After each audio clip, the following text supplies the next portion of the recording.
पिता वसो त्वं माता शतक्रतो बभूविथ अधाते तूर्णमी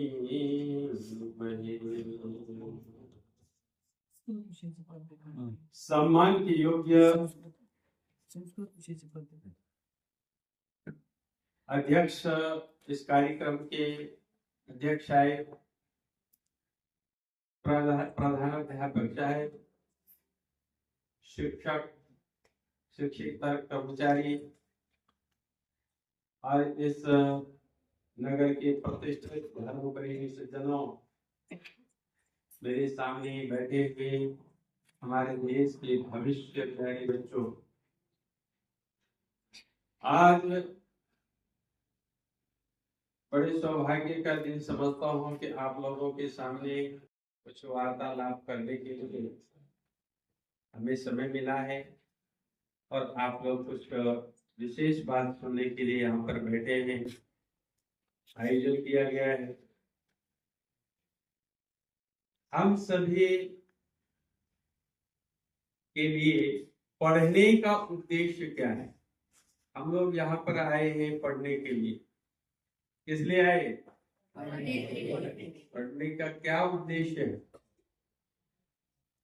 आप लोगों में से कोई कहेंगे कि हम इंजीनियर बनने के लिए पढ़ते हैं, कोई कहेंगे डॉक्टर बनने के लिए पढ़ते हैं, कोई कहेंगे अध्यापक बनने के लिए, अभियंता, अभिनेता इत्यादि बनने के लिए हम पढ़ते हैं। सही है क्या? इसीलिए आए हैं ना? मैं ये समझता हूं कि पढ़ने का उद्देश्य ये, हम यहाँ पर सबसे पहले हम आए हैं, इसलिए आए हैं, हमारे माँ बाप, आपके माता पिता जो भेजे हैं और आप जो आए हैं, कि सबसे पहले हम एक अच्छे देश का नागरिक बने, हमारा जीवन अच्छा हो, हमारा जीवन पवित्र हो, हम अच्छे बने। कोई भी इस दुनिया में बुरा बनना नहीं चाहता, सब अच्छा बनना चाहता है। और जब अच्छा आप बनेंगे, उसके बाद में है डॉक्टर, इंजीनियर, अध्यापक वगैरह बनना। आप रहने का पढ़ करके अच्छे नहीं बने, डॉक्टर बन गए, इंजीनियर बन गए तो अच्छा काम नहीं करेंगे, वो अच्छा है ही नहीं। तो सबसे पहले हमें मानव बनना है। क्या बनना है? मानव। और इसलिए कि हम मनुष्य योनि में आकर के मानव नहीं है, शरीर से तो दिख रहे हैं मनुष्य बैठे हुए, हम सब मनुष्य देख रहे हैं, लेकिन शरीर से हम मनुष्य देख रहे हैं, लेकिन मनुष्य है ही नहीं। इसलिए वेद क्या कहता है? अरे मनुष्यों, खुद परमात्मा ने मनुष्य बना करके भेजा है, तो तुम मनुष्य बन पहले। मनुर्भाव, मनुष्य बन। मनुष्य बनने से बनता है, बनाने से बनता है। मनुष्य जन्म से कोई नहीं होता। मनुष्य की योनि में जन्म लेने से कोई मनुष्य नहीं बनता।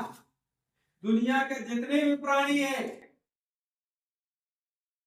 कौवा है, कुत्ते हैं, बिल्ली है, जन्म से वो जन्म लिया, कुत्ते की योनि में हो गया तो वो कुत्ता बन गया, कौवे की योनि में आया कौवा बन गया। लेकिन मनुष्य की योनि में आने के बाद मनुष्य मनुष्य नहीं बनता। अगर मनुष्य बनता होता तो मनुर्भाव ये कहने की आवश्यकता नहीं होती हमारे शास्त्र में, वेदों में। इसलिए कहीं कहीं विचार करना चाहिए कि मनुष्य योनि में आने के बाद इनको ऊपर संस्कार किया जाता है मानवता का। और इसलिए आपको, आपके लिए पढ़ाई की व्यवस्था ये होती है कि पढ़ने के लिए आते हैं कि सबसे पहले हम मनुष्य बनेंगे। ठीक है ना? तो ये मनुष्य ही ऐसे है, बाकी कोई प्राणी ऐसा नहीं है। अगर होता, आपने कौवों का कोई विद्यालय देखा? गधाओं का कोई विद्यालय देखा? गाय का कोई विद्यालय देखा कि जहां पर जाकर वो गाय की शिक्षा ले रहे हो, पशु की शिक्षा ले रहे हो? पक्षियों को कहीं पर देखा कि सारे पक्षी एकत्रित होकर के और वो विद्यालय में पढ़ने के लिए जा रहा है? कोई नहीं जाता। ये कोई जाता भी है तो केवल केवल मनुष्य योनि में पैदा हुआ वो जाता है संस्कार लेने के लिए स्कूलों में, जिससे कि वह मनुष्य बन जाए। लेकिन दुर्भाग्य ये है कि हम यहां आकर के भी मनुष्य नहीं बन पाते, ना हमारे शिक्षक मनुष्य बना पाते। आप कहिएगा कि शिक्षक ही नहीं मनुष्य बना पाते हैं तो हम मनुष्य बनेंगे कैसे विद्यार्थी? ये क्यों कहने की आवश्यकता हो रही है? क्योंकि इन विद्यालयों में जो पढ़ाई की व्यवस्था है वह पढ़ाई की व्यवस्था वो प्रणाली नहीं है। इस विद्यालय को इस समय में स्कूलीय पद्धति जो पढ़ाई कर रहे हैं इसमें ये प्रणाली नहीं है जिसमें से कि वह अच्छे मनुष्य ही बन सके। अच्छा चलो बनाने से बनता है, मैं बता रहा हूं। तो कोई ये चाहता है कि हमारे विद्यार्थी बदमाश बन जाए, डाकू बने, चोर बने, लुटेरे बने। जितने बड़े बड़े डाकू लुटेरे हैं, चरित्रहीन हैं, दुष्ट हैं, वो सारे के सारे अच्छे पढ़े लिखे में से। जितने घोटाले जो हो रहे हैं, देश का पैसा जो गमन कर रहे हैं, वो कौन है? मूर्ख है क्या? अशिक्षित है क्या? इतने रुपयों का घोटाला हो गया, चारा घोटाला है, कोयला घोटाला है, पता नहीं क्या क्या घोटाले कौन कर रहे हैं? क्या वो मूर्ख है? कभी विद्यालय में गया नहीं है? पढ़ा लिखा है ना? पढ़े लिखे आदमी अगर ऐसे गलत काम करता है तो क्या इस शिक्षा प्रणाली को हमें ये मानना चाहिए कि चरित्र निर्माण करता, अच्छा बनाता है, मनुष्य बनाता है? मनुष्य तो वो होता है जो सोच विचार करके किसी भी कार्य को करे, अच्छा और बुरा। मत्वा कर्माणि सिद्ध्यन्ति मन्नात् मनुष्य मननशीलो मनुष्य।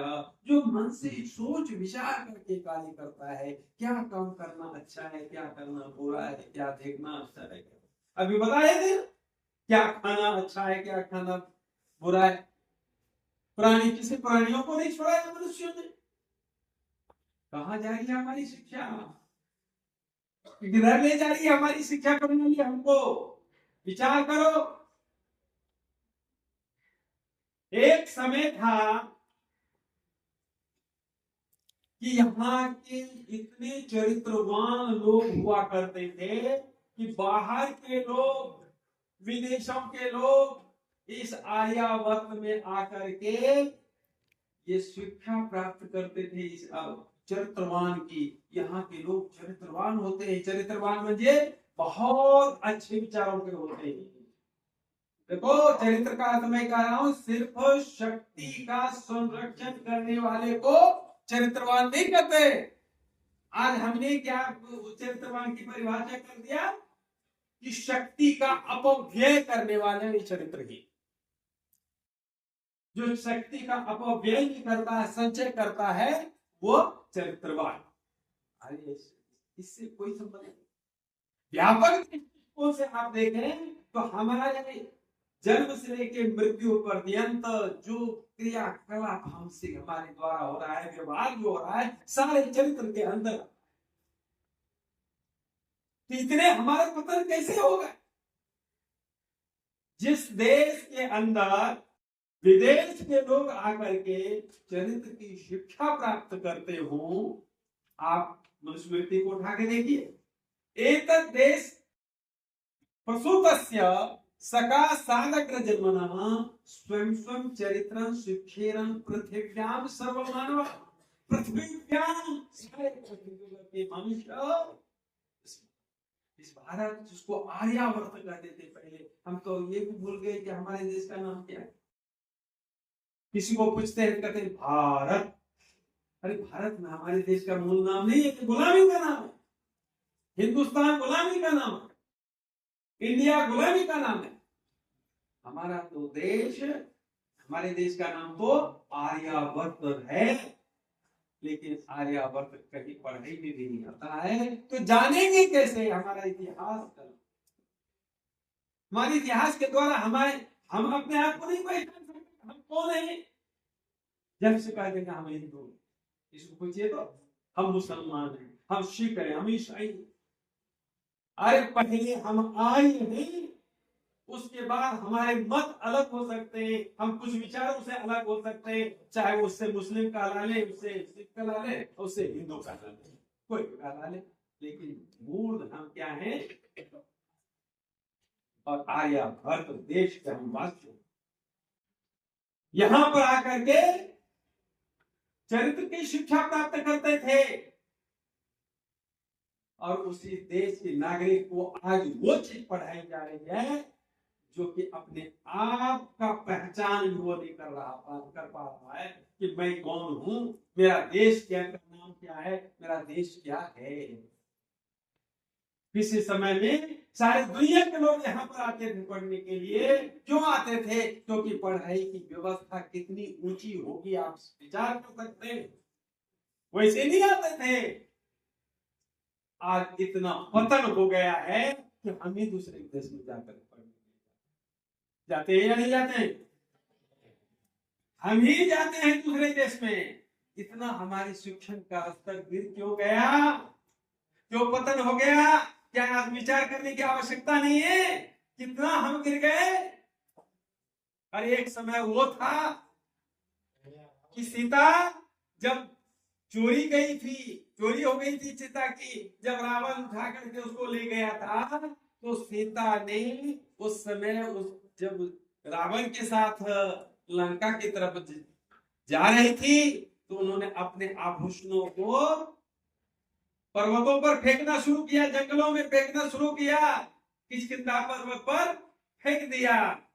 क्योंकि जब ढूंढते हुए हमारे पति, हमारे देवर आएंगे, उनको ये हार मिलेगा, ये कोई आभूषण मिलेगा, तो उनको ये पता चलेगा कि इस ओर हमारी पत्नी को, हमारी सीता को लेके किसी ने तो भागा है या ले गया है। और वो आभूषण किनको मिला था? वहां के वानर को मिला था। वानर का मतलब कोई क्या होता है, कोई बताएंगे? ये है हमारी शिक्षा पर, ये हमारी शिक्षा। क्या होता है वानर का? वानर का अर्थ वही नारायण दिवसांति ते वानराहा। जो जंगल में रहने वाले लोग होते हैं उनको वानर कहते हैं। जो वन में रहते हैं, वन में रहने से उसको वानर कहते हैं। घर में रहने से, जैसे हम अपनी माता बहनों को घर वाली कह देते हैं, कहते कि नहीं? विद्यालय में पढ़ते हैं इसलिए इसको छात्र कह देते हैं, विद्यार्थी कह देते हैं। विद्या अध्ययन करने वाले को, उसी तरह से जंगल में रहने वाले को वानर कहते हैं। बोले ये नारायण वानरा, जो मनुष्य वहां पर रहते थे उनको मिला। और जब उनको मिला, और राम और लक्ष्मण दोनों भाई जब विह्वल होकर के सीता की खोज करते हुए वहां पहुंचे, तो कुछ वानर मुझे जंगल के लोगों ने कहा कि देखो भाई, एक महिला को इधर से कोई तो पुष्पक मेहमान में लेके गया है, लेकिन वह रोती बिलखती हुई अपने आभूषणों को जैसे गिराते गए हैं। ये देखो, ये आपके ही उसी पत्नी के, आपकी पत्नी का ही तो नहीं आभूषण है। ये थी उस समय का चरित्र। अगर आज के लोगों को मिलता था वो, तो छुपा के रखते, नहीं हमने देखा ही घर से निकालता नहीं था। कौन थे? क्यों? वो आभूषण पता लग जाएगा कि इसने चोरी करके रखा है, ले जाएंगे। आज अच्छा बताओ, आभूषण कोई दिखाते थे? ये हमारे चरित्र बताता है, इतिहास बताता है हमारे यहाँ का, कि वो निकाल करके दिखाते हैं। देखिए राम जी, लक्ष्मण, ये आपके भाभी का है, ये आपके पत्नी का है राम जी, ये देखो, इससे पता लगेगा कि वही सीता इधर से गई है कोई लेकर के। और जब वह राम अपनी पत्नी का आभूषण लेकर के देखते हैं, इतने वह पत्नी के वियोग में विह्वल हो चुके थे कि उसको ये भी नहीं दिख पहचान पा रहे थे कि ये मेरी पत्नी का ही आभूषण है। वह अपने प्यारे भाई लक्ष्मण को कहते हैं कि लक्ष्मण, तू देख मेरे भाई कि तेरी भाभी का ये आभूषण है। ओह, क्या चरित्र रहा होगा। वो क्या कहते हैं कि ना हम जानामि केवरे, ना हम जानामि कुंडले, नूपुरे तो हम जानामि केवल पादाभिवंदना। हे भैया, मैं इनके पांव से ऊपर जो आभूषण हैं, उन आभूषणों को मैं नहीं पहचान सकता। ना तो केवल को हम जानते हैं, ना उनके अंदर के कुंडल को हम जानते हैं। केवल मैं पहचान सकता हूँ तो नूपुर को पहचान सकता हूँ, जो पांव में पहने जाते हैं आभूषण। वो क्यों? वो भी तो क्यों पहचान सकता हूँ? इसलिए कि मैं माता सीता का रोज चरण स्पर्श करता, रोज माता सीता का चरण स्पर्श करता था। ये हमारे यहाँ का चरित्र रहा है। आज कितने हमारे भाई बंधु हैं जो अपने भाभी के पांव को छूते होंगे। आप कल्पना कीजिए, आप लोगों के घर में भाभियां होंगी, आपकी माँ है, भाभी होंगी, चाची होंगे, चाची होंगे, कितने आदमी हैं जो पांव छूते हैं? मुझे बताइए। फर्क रखना तो हाथ बच्चों, जो अपने माता पिता, चाचा चाची या चाचा ताऊ के पांव छूते होंगे, आशीर्वाद लेते हैं उसके। बोलो, कहाँ हमारी शिक्षा? ये हमें शिक्षा दे रही है आज की शिक्षा प्रणाली कि अपने माँ बाप को भी प्रणाम करना नहीं सिखाते। गुरुओं को तो बाय बाय टाटा भी नहीं करते। इसलिए कहता हूँ आज की शिक्षण प्रणाली हमारी कितनी कमजोर है। इसलिए सभा ने यह आयोजन किया कि मानवता का बीज बोना चाहिए इन बच्चों में, हमारे बच्चे अच्छे हों, क्योंकि हमारे यहाँ पर आज चरित्र का अच्छे बनने की पद्धति समाप्त होती जा रही है। आज स्कूलीय पढ़ाई से नहीं बनेगा, इसलिए कुछ तो विद्वान जाकर के बीच होकर के आए, ये बच्चे बड़े होकर के समझ सके कि कोई तो एक विद्वान आए थे, कोई तो एक आए थे सवाक आदमी तो ये बात करके जा गए थे, और उस पर गौर करेंगे। तो जिस समय इस महाराष्ट्र की घटना बताता हूँ कि वीर शिवाजी जिस समय दुश्मनों के साथ युद्ध कर रहे थे, ये सभी को घटना मालूम होगा। मैं थोड़ा सा इशारा करना चाहूंगा कि शिवाजी के सैनिक दुश्मन की एक बहुत सुंदर लड़की को दुश्मन के पर चढ़ाई किया। ये पूरी कहानी में बताऊंगा नहीं अभी, लेकिन जो इस प्रसंग के साथ जोड़ना चाहता हूं वो चीज सिर्फ सुनिए कि एक सुंदर लड़की को कब्जा कर लिया, और उस सैनिकों ने सोचा कि मैं अपने इस राजा जो शिवाजी हैं इनके सामने भी इनको परोसूंगा, राजा खुश हो जाएंगे। मेरे लिए दुश्मन के संपत्तियों के साथ साथ उनके यहाँ से सुंदर एक बहुत सुंदर लड़की को लेकर के हमारे लिए आया। जिस समय शिवाजी महाराज के सामने में उनको प्रस्तुत किया गया, तो शिवाजी महाराज ने उन सैनिकों को डांटा, फटकारा, तूने बहुत गलत काम किया है। तूने देखो, किसी की भी बेटी हो वो दुनिया की इज्जत होती है, वो समाज की इज्जत होती है, राष्ट्र की इज्जत होती है, चाहे दुश्मन की ही क्यों ना हो, वो हमारी इज्जत है। अब देखो उनका चरित्र कि वो अब कहते हैं तुम वापस करो, लेकिन उनकी माँ कहती ऐसे नहीं, जो बेटी आती है वो ऐसे ही वापस नहीं होती। फिर क्या करे माँ? उन्होंने कहा नहीं, इनको दुल्हन की तरह सजा करके हमारे घर में आई है, आभूषणों से, कपड़ों से उनको अच्छी तरह से सजा वजा करके और शान शौकत के साथ वापस करते हैं, ऐसे वापस नहीं करते। ये हमारे देश का चरित्र रहा है। ये हमारे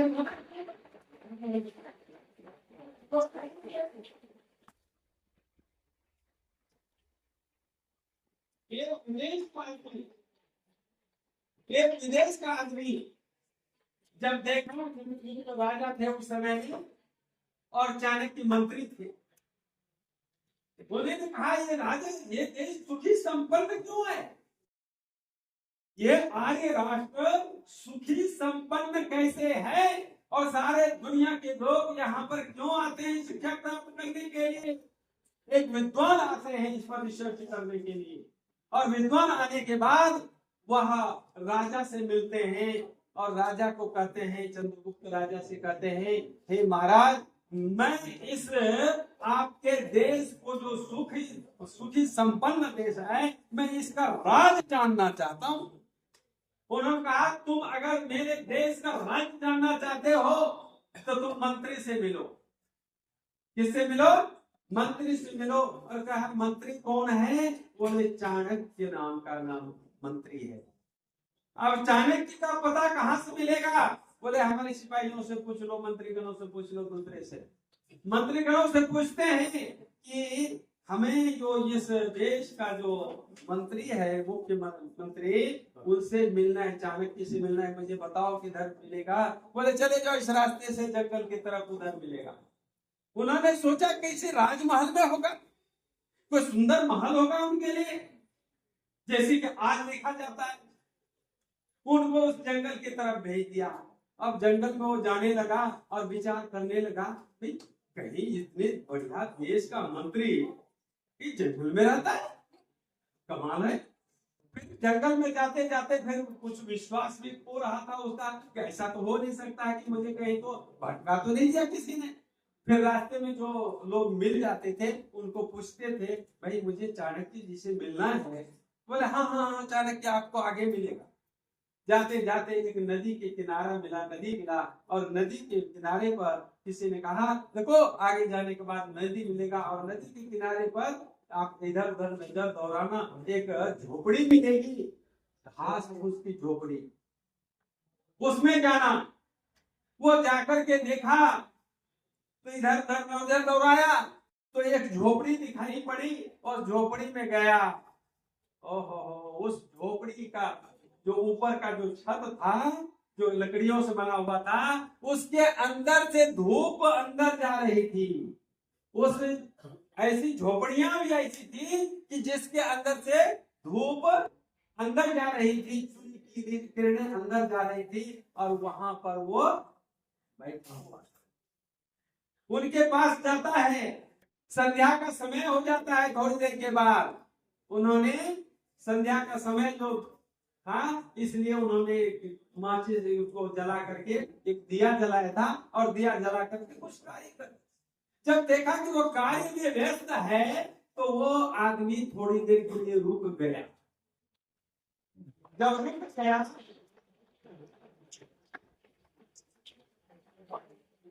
मैं आपके इशारे को समझ रहा हूँ बेटा, बहुत विराम दे देता हूँ। तो वो जब वहां पर देखा कि ये बैठे हुए काम कर रहे हैं, और थोड़ी देर के बाद देखा कि उसको बुझा दिया, उसको कोई दूसरा काम लगा, उसको बुझा करके और दूसरा दिया जलाया। इतनी में उसकी नजर पड़ गई उस व्यक्ति के पास, उस झोपड़ी के पास खड़े हुए उस व्यक्ति पर। उन्होंने सोचा कि कोई तो व्यक्ति हमसे मिलने के लिए आए, और उन्होंने उनको बुलाया। बोला बोलो क्या बात है, क्यों आए हो? बोले कि मैं ये जानने के लिए आया हूँ कि आपका ये राष्ट्र सुखी संपन्न और चरित्र युक्त चरित्रवान कैसे है? तो उन्होंने कहा कि सुखस्य मूलम धर्म, अरे सुख की जड़ धर्म है। और वहां पर पूछा कि महाराज मुझे एक चीज और बताइए, तुम महात्मा लोग कम बोला करते थे, तो बोले आपने उस दीपक को जला के दूसरा दीपक जलाया, काम तो कर ही रहे हैं दोनों। उस दीपक को क्यों बुझाया? बोले वो राष्ट्र का दीपक है, सरकारी दीपक, उसमें तेल लगता है, और मैं आप प्राइवेट काम, अपना काम करूंगा, इसलिए अपना दीपक जलाया। ये है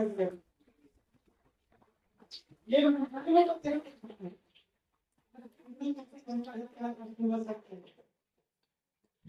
कहा, इन्होंने सूत्र तो बता दिया कि मूलम धर्म, धर्म हमें नहीं समझ आता क्या है। फिर दूसरे लोगों से पूछा, अरे इन्होंने बताया मुझे सुख की जड़ धर्म, सुख की जड़ धर्म है, तो धर्म किसे कहते हैं? बोले धर्म से त्रयोस्कंधा, धर्म के 3 स्कंद होते हैं, बाकी चर्चा मैं नहीं कहूंगा, लेकिन इतना ही मैं कहना चाहता हूँ कि हमारे देश के मंत्री कैसे होते थे, हमारे देश के लोग कैसे चरित्रवान होते थे। ऐसे चरित्रवान बनना चाहिए, और जिस दिन ऐसे चरित्रवान बन जाओगे, उस दिन अच्छे लोगों में, अच्छे नागरिकों में हो जाएगी। जब बुरे कर्म छोड़ करके अच्छे कर्म से लिप्त हो जाओगे, तो आपका जीवन बहुत पवित्र और अच्छा बन जाएगा।